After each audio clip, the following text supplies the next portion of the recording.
Should have worded it 6 months ago. I don't know. All right. We are live. All right, so this is a work session, and we're here to get some ideas on what is needed at Fillmore. So I'll just turn it over to you. Yeah. But before you start, though, will you just kind of review the process of where we are in the bond process that started last July? Yep, so we've already gone through all that process and given the 30,000 foot view of what the scope of the project is so that we can issue the bonds. And so we have a legal description of what the project is.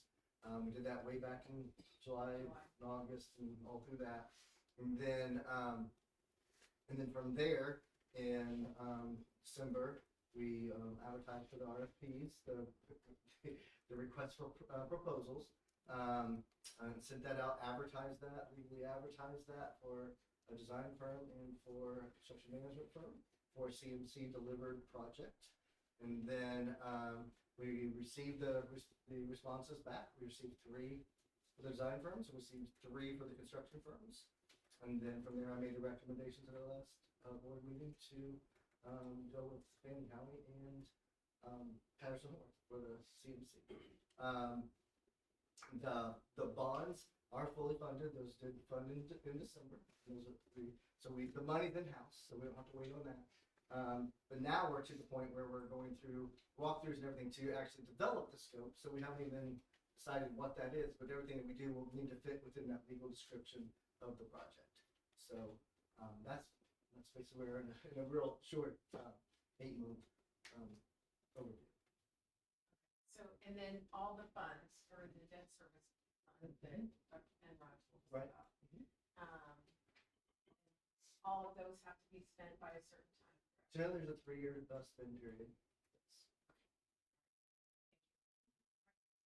And so yeah, so right now what this process is, because it's a CMC project, and we'll be bringing together the construction management firm and the design firm from the beginning, rather than what we did in our project a few years ago, where we had the design firm design everything, and then the construction manager came in and did what that. But then when that happens, if there's design changes and everything, that can cause extra money that we don't need to spend. And so we have the construction manager and the architect right from the beginning working together, so that as they design things, the construction manager say, well, that may not work in the field, and so we can work out a lot of problems way beforehand.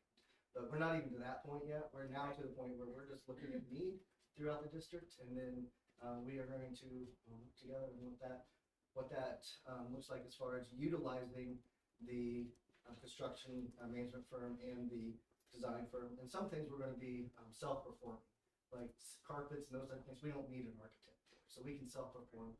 Several things that are on the list that all of you are seeing are self-perform type things that we can go out and do ourselves. There are certain things legally that we will have to have architect and the CMC do. So we will make that determination once we determine what we need to do. Your anticipation is that most of these will eliminate that cost, the added cost of. Absolutely. Yeah, we don't have the management fees on top of all that. No. So a lot of things, like I said, when I say self-perform, that means we will go out and either get competitive quotes, those types of things for those particular items. So, Which we can do with these smaller things, absolutely. local guys. Well, whoever would Want to. whoever would quote or provide a competitive Yes. quote, correct. Local, whoever, but I mean, obviously that's what we prefer. But it would be a competitive situation, and then we would look at those quotes and what's involved in those, and then we would make the determination. And then they would perform. You know, what I mean, we would allow them to then come in and put the carpet in and stuff. And for clarity, debt service is paid directly from receiving the tax money, which this didn't raise our tax rate Correct. at all. And that will not affect operations or education. That's correct. Right. It actually will help in the long term. It will actually help our operations because we'll be taking off some of the costs that we would spend in operation. We can spend out of debt fund, which actually helps the operations fund. So a lot of things that Jared Hutchison and I work together on is some of the boiler systems and some of the chiller systems. We're working on high efficiency models coming in. So we're using the debt funds to be able to do that, which then helps offset our energy costs that we have to get paid out of operations. We can't pay energy bills out of our debt service. So that's the idea, is using our debt service as much as we possibly can to take the burden off of operations, which is absolutely what we've done over the last. Yeah, without the bonds, every wall you touch, every big item you replace comes right out of operations. Correct. Which can be on that education. Yes, because of the transfer from education fund to operations, correct. So And because the way we've been very proactive in doing that, we've been able to maintain our transfer rate from the education fund to operations. And that has not increased since I've started here. So we've got that the same. So percentage-wise, that means it's been going down, giving us the opportunity to pay teachers and staff. anticipating, state tightening the reins on the education fund. How can you get that money? This bond project a little flexibility during those things. Absolutely. It takes the edge off of the operations fund, which then in turn takes off of the education fund, which will have to transfer as much to the operations fund education. They all play together, but you can only spend money from one bucket for certain things. So they all play together. And we've done a really, really good job here at South Putnam doing that and managing that, to be able to do all that. You guys, all of the boards, we can then do all of that and to have the great infrastructure and the facilities that we do. And then increasing, wages over time. It's been a great fun. Okay, so can we hear from Yeah, so Jared? Jared and Jack, you guys can kind of go over your overview and then we'll go walk through kind of some of your ideas that you have out here. Okay. And once we get eyes on it, you might have a little bit more perspective, but because it's just a make sure everybody having the screen. Okay. And before you get started, Jared, you can get your thoughts together. We've already done a lot of things out here. So, we've done a lot of things infrastructure-wise and with our boiler systems and those types of things that you guys know that we've done. But a lot of things have already happened over the last 4 years out here, especially in the last 2. Yeah, Mr. Heath took me in Okay. after working in this library. Yeah. Yeah. It's nice and cozy. Yeah. I like it. Go ahead, Jared. Sorry. Oh, no, you're fine. It got on my list, so I'm just going off of what Jack's was and we've got. So, keep in mind, this place was renovated about 20 years ago. So everything is pretty much original here as far as mechanical equipment from 20 years ago. There's aging AC units. We don't run off of a chiller system here. Every individual air handler has its own air conditioner. So those are all 20 plus years old, if you can imagine how hard they work, and it's getting time to replace those. There's actually one on this side of the building that is currently, it has 4 compressors. It's about a half compressor off from being nothing. So, So would you replace it with a chiller or? Would no, you just go back with an air conditioner unit. Yeah, that's a lot less expensive, more economical right now. Approximate cost for each one? Well, it depends on the size. I mean, I'm not going to answer that because I can't. They're all different. The office unit is only about the size of this table. The one out back is about 3 times that size. So they're all going to vary. And we've got some ideas to try to save some money. I met with an engineering firm the other day, one of our mechanical contractors, and has really got some good ideas on replacements. Because the problem you run into is all those units are operating off of R22 refrigerant, which is no longer, you can get it, but it's about $200 and some a pound. So it's not recommended. So all these new units have to be transferred over, which all the piping, everything has to be redone at that point. So we're trying to come up with the best economic solution long term. Is that something that has a little bit longer lifespan then, or is it still? It's still about 20 years, 15, 20 years. They'll probably change refrigerant in 5. I mean, every 3 to 5 years, it seems like the refrigerator gets changed anyway. I don't know if they do it, so you have to upgrade units, but normally, as long as you don't have a problem, the refrigerant's available. It's just not cost effective. Yeah. And there's no new units sold with the refrigerator. Like for right now, we may be talking about just replacing a compressor or two, taking refrigerants out of it, put it back in to get it up and running for the summer, and then maybe do a replacement 6, 8, 10 months, 12 months down the road. Because right now, this side of the building doesn't really have air conditioning. So we found that out when it got 70 degrees.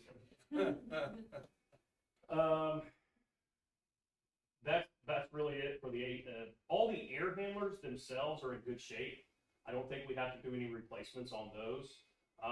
Basically, they're just big fan motors and big boxes that move air, so there's really not a lot in them to replace. None of them are rusty. They're all in great shape. They're not corroded. You can replace fan motors for a couple $1,000 and go on your way. The only thing we might add is maybe some drives to them. That way the fans will work and they'll ramp up and ramp down as you need them. Right now they're basically on and off. So that's really the only thing that may be added at some point is drive motors to ramp those up and ramp those up. And that may happen when we start replacing the AC units. Are the motors old enough that you can't just add a drive, you have to add? Some of them we can add drives. They're all 3 phases, so we can, most of them are all 483 When you phases. said drive motor, I'm like, okay, so They're not, I'm talking like a drive to drive the drive motor, yeah. okay. But the motor itself is fine. Yes. Okay. Just everything as far as HVAC wise, like our water heater, it's a big electric water heater downstairs. It's 20 plus years old. It still works fine, but like I say, it's aging and probably need replacement at some point. Jim, I'm gonna kind of jump in here because I'm gonna 100% agree with him. There's 3 basketball goals in the gym that we really need lifts for, automatic lifts for. Because when they have programs, they can't move those basketball goals. They're all operating off of a rope and pulley system, and I'm talking old style, regular rope. It's nothing nylon, nothing. It's regular old hemp rope. I mean, Block and tackle? Yeah. So, and some of them don't even work. One of them, Is a crank. and the crank isn't at optimal height. It's like, You have to stand on a bleacher and lean forward. Yeah. Really get after it. It took my custodian and I a day, split shifts, because it takes a lot. so at some point, you know, those are small items. That's a small item. I'm gonna look at that as a small item. Air handler's not, or AC unit's not so much, but, How often do we use those goals? I mean, how often really, they're talking about the side goals, right? yeah, there's 2 front side goals that are for the stage. Actually, there's 2 back ones, but we don't ever need to move those. What I'm talking about is the main goal. The main goal. Yeah, it's situated right in front of the stage. Okay. And then I just wanted to go ahead and do the 2 side goals that were by the stage, so if people were sitting in the stands, they can line of sight, they can see the stage. But if we, I mean, how often are those goals used? So did you use them like PE class, I'm sure maybe? They're not. He uses them, yeah. But other than that, probably not used very much. So could we just get remove them? There's 2 on the side, possibility. I haven't been here long enough to tell you for sure. Yeah, could be. I mean, that could be a possibility. Because some practices now have shifted over to. Yeah, because we have a new field house. You know, We used to have 4 basketball. Just get quotes, and we need to look at it, and Yeah. before we decide. I don't think we need to be replacing goals or anything. We just need to add some type of electronic. Yeah. Or different type of lifting See system what- on it that's better from the 1940s. And there may be something you find that's like a winch style that uses cable instead of rope. Right. And that can be retrofit for. Correct. You know, Yeah. nothing but- Something said, yeah. So look at options, and don't take it off the list. Right. Just because it's a lower expense item. I had on my Give us list, Feedback as it grows. another thing I had on my list and I took it off, but I'm gonna mention why I took it off, is resurfacing the gym here. There's some nostalgic to it. we've had some epoxy holes, we've had some epoxy put in it to kind of replace what's there. Yes, would it be good to replace it at some point, maybe with a synthetic style floor or whatever, but everybody that comes in here, that floor is original from 1940 something or whenever the school was built. And it can't be resurfaced because the wood is so thin that if we go to resurface it, we're gonna lose the tongue and groove part. It's gonna start coming up. So I took it off. We could still re-clear coat it, we can take it down to the wood, but we just can't sand it all the way down, if you understand what I'm saying. Could they recreate it to look like that?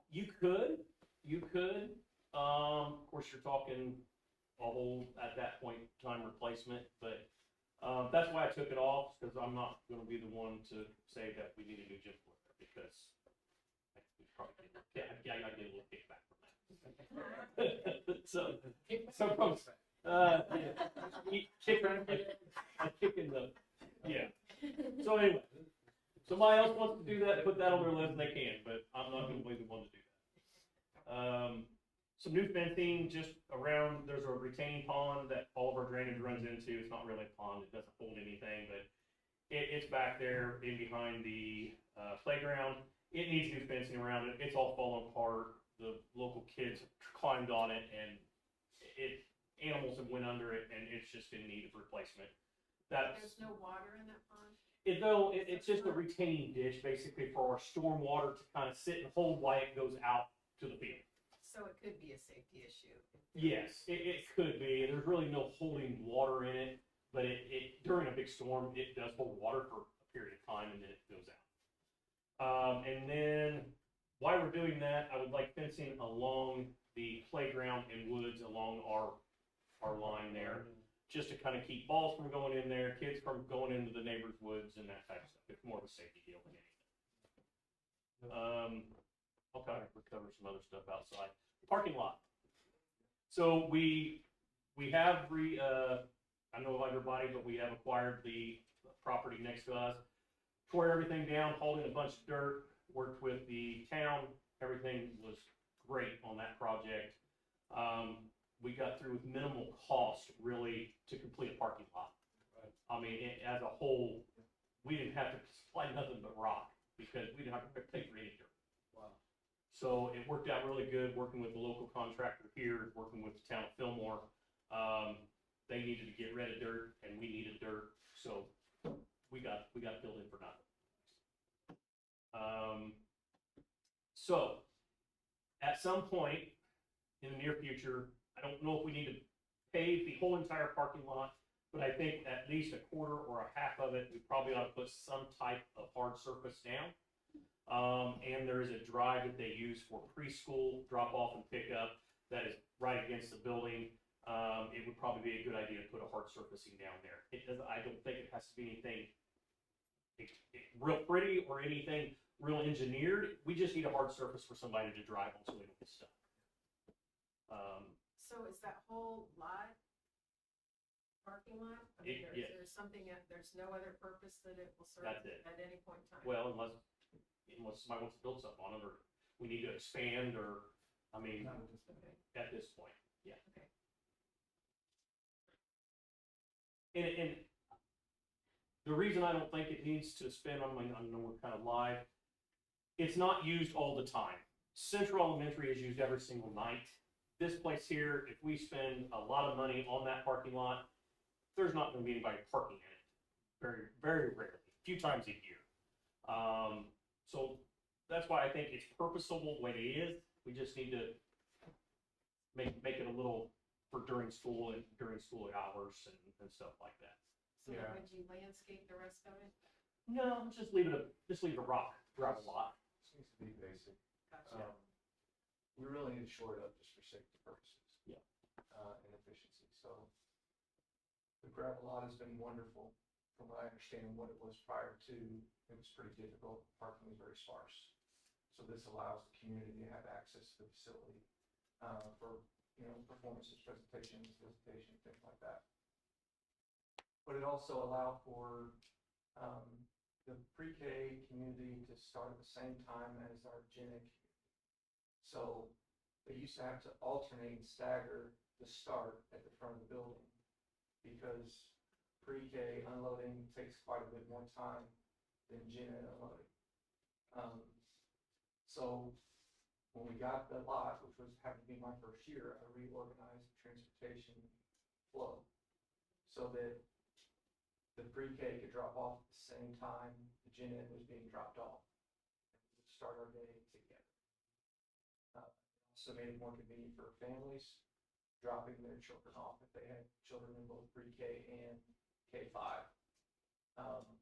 And in addition, they dismiss slightly earlier, 15 minutes earlier than everyone else. So if they're picking up their pre-Kers and they also are picking up their K-5er, they can pick up pre-K, come back around, and join the car. It's just seamless. The difficulty is that the egress between the gravel lot and the building is quite precarious. And so in great weather days, it's not that big of a deal, right? And then in wet days or winter days, it gets pretty difficult. But everybody's been great about adding in some more gravel to shore it up because, you know, the gravel gets swallowed up by the earth. And when you have pickups and bigger vehicles and buses that run on that gravel, it expedites that process. But right now, there's a small, like, collection of water from all the melt and just the flow of the earth. But we got gravel added to, 2 loads of gravel added for the pathway that the cars come in and go out.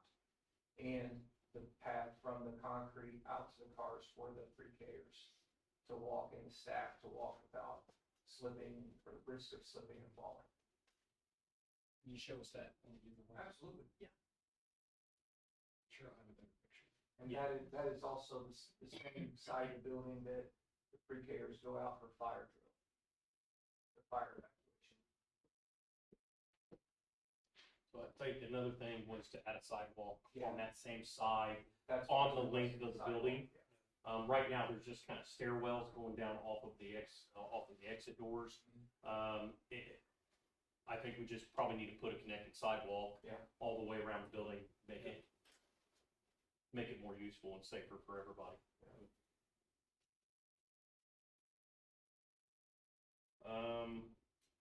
Would like to remove all the trees that are out here on this other side, on the other side of the ball diamond, that are a mess all the time. And another thing I noticed here on the bottom, I think I'm done after this one, but the HVAC controls, on the side of the control side that I do all the programming on, do all the adjustments on. When this place was built, it was done from a contractor that is no longer available. So as of right now, if there's any new changes, we can't control them. So we've already updated the control system on one of the air handler units. I can control them right now, but if something goes wrong, we have to replace it with something brand new. So if you see in the future that we've got updated controls on some of this, that is why. Okay, because the type of system that is discontinued and nobody works on it. We've been using Distech and Honeywell. That was some type of off-brand system that was put in years and years ago. That's neither Honeywell or Distech. So, but we did put in new Distech controls on the AH unit, on the #1 unit, which is the backhaul unit, and it's worked very well so far. So, if you see that coming up, that's the reasoning why. I think I'm done. Jared, what trees are you talking about?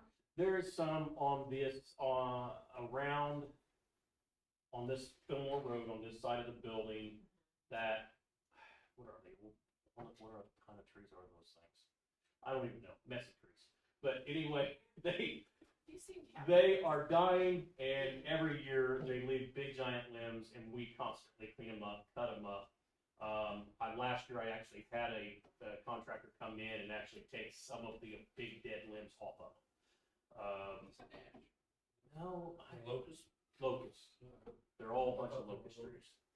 And anyway, they're just on this side and then on the east side as well. But not the ones on the playground. No, those are fine.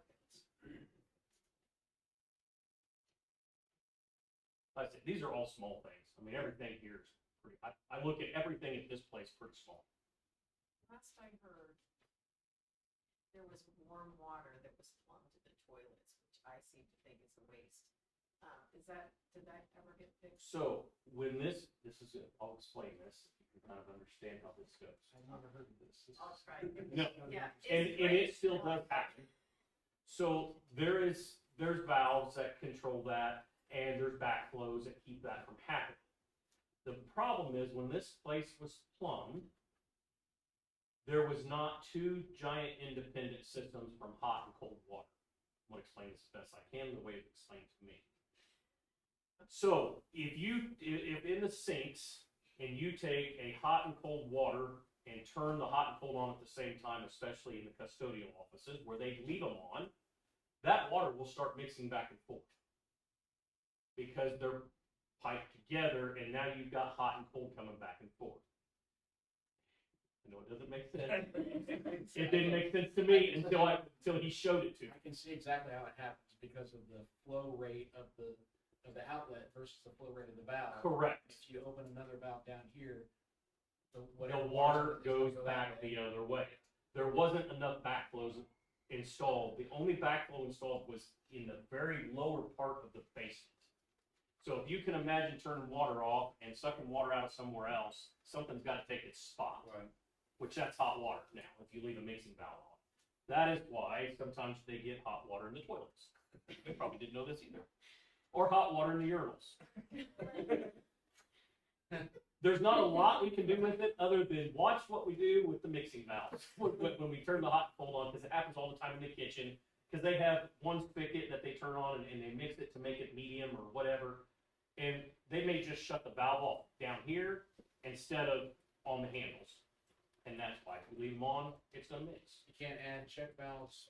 You Various could, places in the line, are they not? Are they buried in walls? in most of this place is it's kind of like working on a tri-level house. Yeah. This way, I mean, we're sitting in underneath right now, if you could imagine we're all aligned. So the time to work on it is when you're doing something else and you see a pipe and you're like, okay. Hey, let's put a check valve. Check. Yes, So there might be some of those opportunities There- in these projects. it could be mixed, but it's not a huge deal. It doesn't happen all the time. But when it does, somebody will call me like, there's hot water. I say, go to the custodial office and turn off the valves. Sure enough, somebody just left them on and it's mixing back and forth. It's really all it is. Why would the valves be left on again? Well, because they have shut-offs on a lot of times on their chemical. Like they'll be hooked to the chemical. They have it set to a temperature. Correct. The water's off, but the valves are. Yeah, kind of like shutting the hose off. You know, you instead of shutting the whole thing off, you're just shutting the slitter off is all you're doing. That's why they're left on. I mean, maybe it's not that big of a deal that you're spending money to keep water to go into the toilet, but It sounds like it's infrequent and It's not very often, and to be honest with you, it's probably, it would cost. it would cost more to fix it than what it's really. That's not hurting anyone, it's not a safety issue. No, it's not, because it's mixed water anyway. It's not, I mean, sometimes when you, in the wintertime, it really doesn't feel that bad.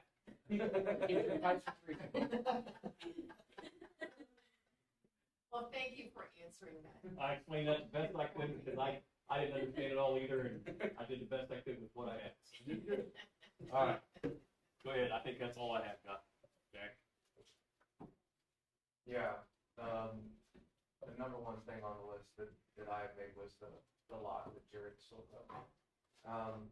And then just playground facelift. The existing playground just seems to be, spruced up a little bit. And, the basketball goals out there, the nets are just partially around the rims.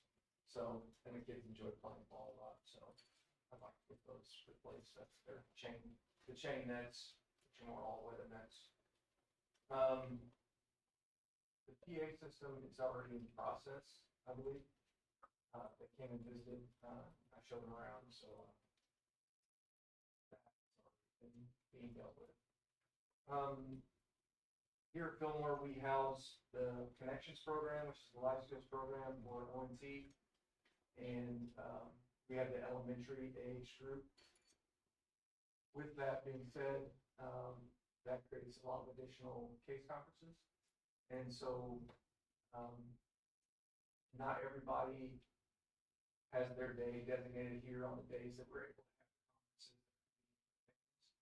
So we do quite a bit of video conferencing included in the people that are here in person. So I asked for a couple of items that would support that process. Just to make it a little bit better for families, to see all the participants in the case conference. Right now, we're utilizing a laptop and we're doing work, but as you can imagine, the laptop and positioning is quite difficult to get everybody in frame. I just think that's important. And then the Bluetooth microphone is kind of the same thing. Being able to hear everybody in the case conference is important, as well as hear the people who are on the video. And it's a Bluetooth speaker that's not expensive, but it's one that I use in my past building, where I also had life skills classrooms for the same purpose. And then the next section is all about performances on the stage and being able to have the sound get out to the spectators. And as you can imagine, difficult for elementary students to project themselves in a way that every receptor can pick it up. So I worked with Mr. Champion for our last big performance, and also with Jared on the sound system, just to kind of figure out what we needed to do to accommodate our need and also be able to put out really good quality performances in terms of an elementary performance, so that families can enjoy their children doing what they do. So that's what all of those items are, and I'm by no means an expert in performance equipment, but Mr. Champion is, so I trusted his recommendations. That's just the PA items on the list. All sound related. Yeah, it's all the same stuff. seems It's like not really a whole PA system. It's items related to It's microphones and just the cables that get from the Yeah. the sound system to the microphones, wireless mics, mic stands, audio mixer, condenser microphones, with holders, just that kind of thing. Stuff that may not even be project. Equipment is project. Yeah, okay. Can that be like included Okay. in the rest of the PA system? Is that something that's like No, no, video, it's a Totally. separate system. If it's hardwired, it's that the line's hardwired, or is No, this is Bluetooth, they're, I understand it like the main system, the Bluetooth I can support, does it have to be hardwired in order to do the project? is it a mobile system that we're no. or is it gonna be? There's already a system in place in the gym. They just need some microphones to put on. To connect to Okay. it. That's really all there is to it. I'll make it as simple as I can. It's just microphones and cords to plug into the current system. That's really I'm just as thinking, like, easy as we can as put we're it. thinking about the things that would attach to a project and be covered under that scope of what the project was. So this could still be equipment. I mean, it's still equipment related. I mean, we don't really need anybody to design it because Mr. Champion's already done it. It's just a matter of just putting the equipment under the blanket, and that way we don't have to pay for it out of operations. Is really what it amounts to. And explaining the nature of my question is typically in a lot of businesses, maybe not the school, but a lot of businesses, if it's something you can capitalize, it's usually a certain value or something. And that's where my mind usually Yeah. goes when I'm interpreting whether this is a project item or whether this is something we could probably just do from another fund. But it sounds like it could be a project item. Could be. And be attached to that. Yeah. This sounds like valuable stuff. and adding microphones for the system would be will get you what you want as far as quality of all of that. Like, I think what you're asking is what we have good enough? you're just wanting to add to it, or are you wanting to swap it out with something totally new?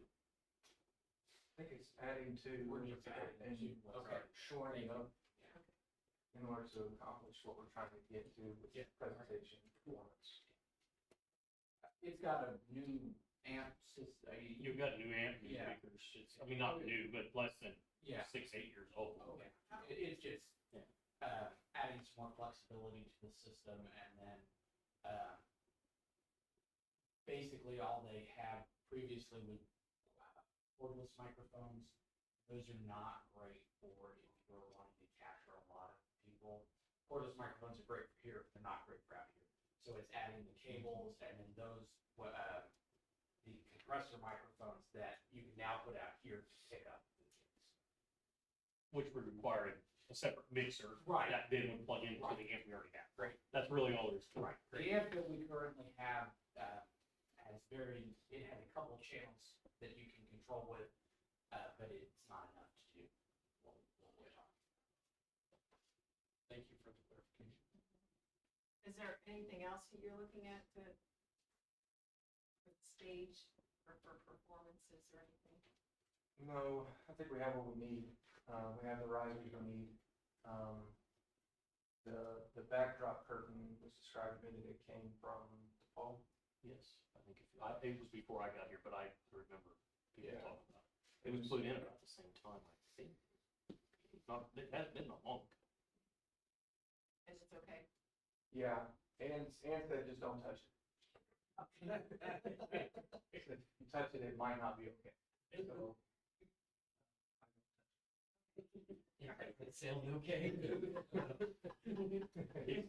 It should be. Maybe Andrew clarify. we can reach out to Mr. Pruitt on that.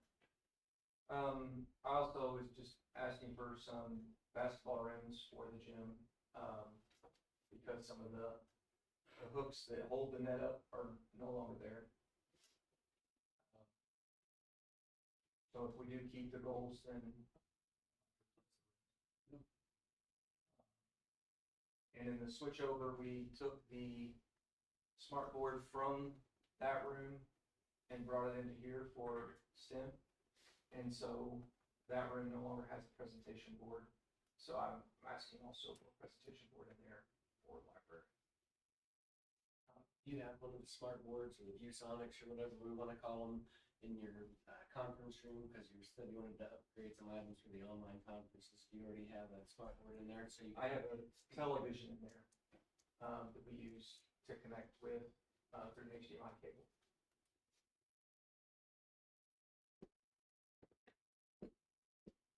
That's sufficient then. Nope. I don't know how many case conferences you have, but if you have very many video conferences where you have to zoom in or meet with parents, it's, you know, if that's something that would be beneficial, or is your TV covered? It's something that probably could, if it, because that could drive the webcam. Right now, I would be driving the webcam off of my laptop and just put it at a higher vantage point. I'm not really good about over asking. So I'm just trying to minimally get, request what we absolutely need, but that would be something that would be helpful for the conferences. And when you say television, you mean a big old box, right? Flat screen TV. Oh, a flat, okay. I don't think they sell the big old boxes. No, anymore. well, I saw Well, one they of saw them. one last I night. saw- Yeah, I saw it last night at Central, and I thought, oh, well, maybe you're still using those.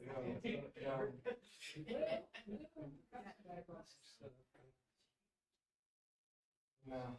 CRT. And then our cafeteria does not have an ice machine. That's something that I think a school can use quite a bit for a lot of different purposes. But we do go through ice packs daily, a lot. And right now we have the instant packs that you pop and shake them up and give them to students. I just don't think that's a great practice to utilize on a regular basis for long term. And those are just a one-use kind of thing, right? Yes, they are. Yeah, that's a lot. There's not one ice machine in this whole building? No.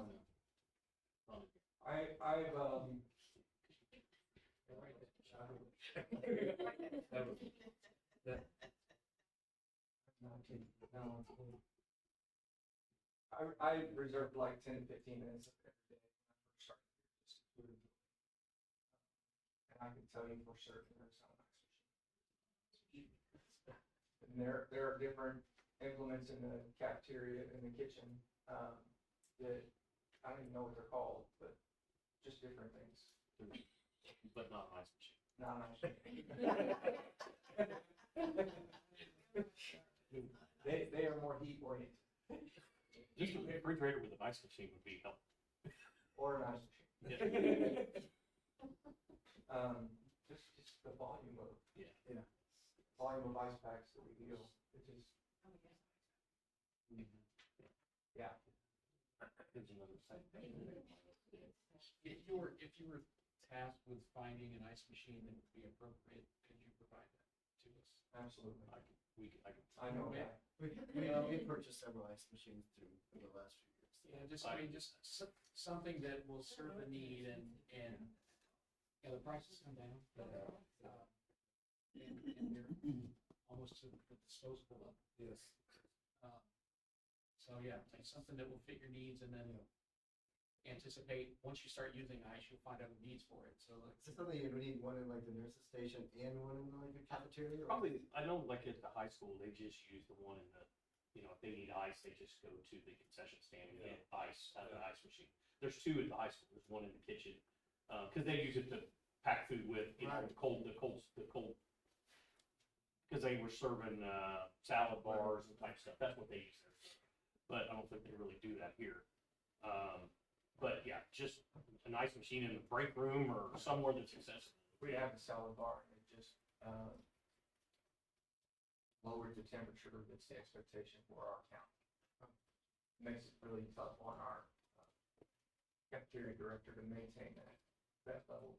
They've asked her to keep the trays that hold the salad and the fruits in the refrigerator to keep it down, keep it cold to that new level, and then bring it out just before kids come in, which it's doable, it's just tough.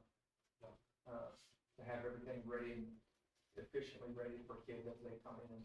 We don't want to be going to the refrigerator, pull out, 4 and 5 trays for the salad bar.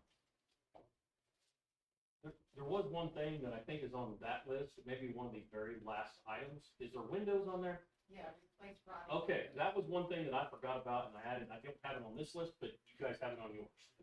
So the windows are all wood frame windows around this whole exterior place.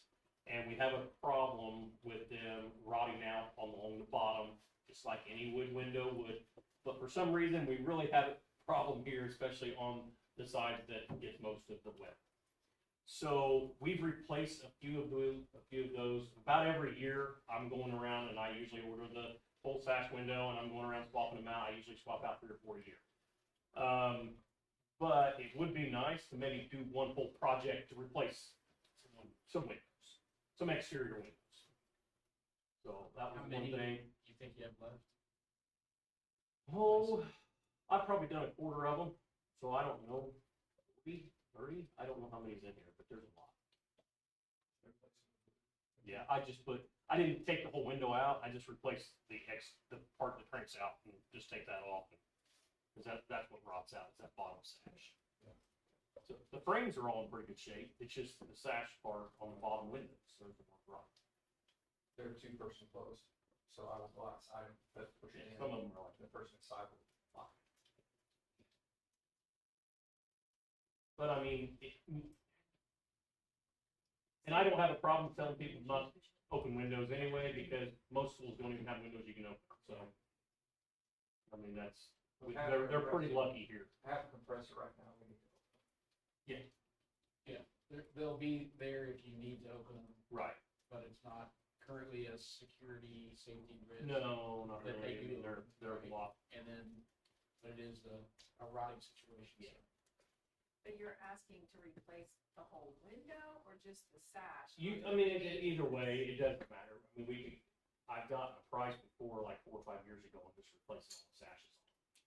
So, I mean, I think if we do that, we can probably get another 15 or 20 years out of it. I mean, they're 20 years old now, but just the past 4 or 5 years, they've really started to go downhill, so I think probably just replace all the sashes. It just needs to be done all at the same time. Yeah, just do them all at the same time and get them all done. Sounds like they're at the far end of the bell curve, getting ready to fail. Correct. Yeah, they're just almost past their lifespan here. So, yeah, give us a quote for, replacing like two maybe, like, so this is replacing everything Yeah. that's needed, but, it sounds like most likely you don't even need to do that, just the session, so whatever you feel Yeah. like we want to look at. But it'd be nice to get consolidated lists so we get everything on there. We're taking notes, trying to write everything Yeah. down, but, and we can, as we go forward with the process, we can. collaborate. And I can get somebody out here to get some recommendations. If it's recommended that we need to replace just the sashes, we can do that. And if not, if we need to replace the whole window, that may be something we need to do through the construction management at that side, to make sure everything's good and the warranties are all good and all that stuff. So, there's 2 ways to go with that. We probably may need a recommendation on something.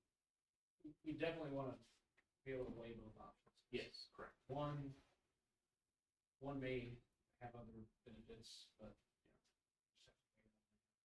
So if you did end up, replacing all the windows, would you want them to open?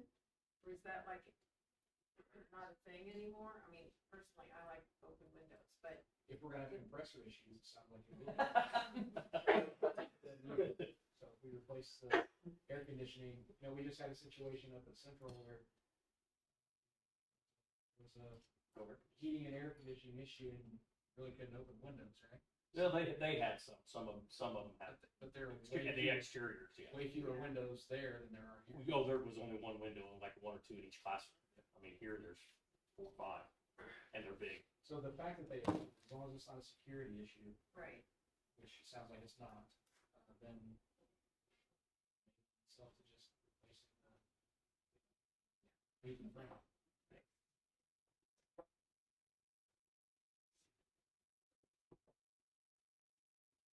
Yeah, that's the list. Yeah, I'd have it discuss anything here before we go, because then we'll walk and then.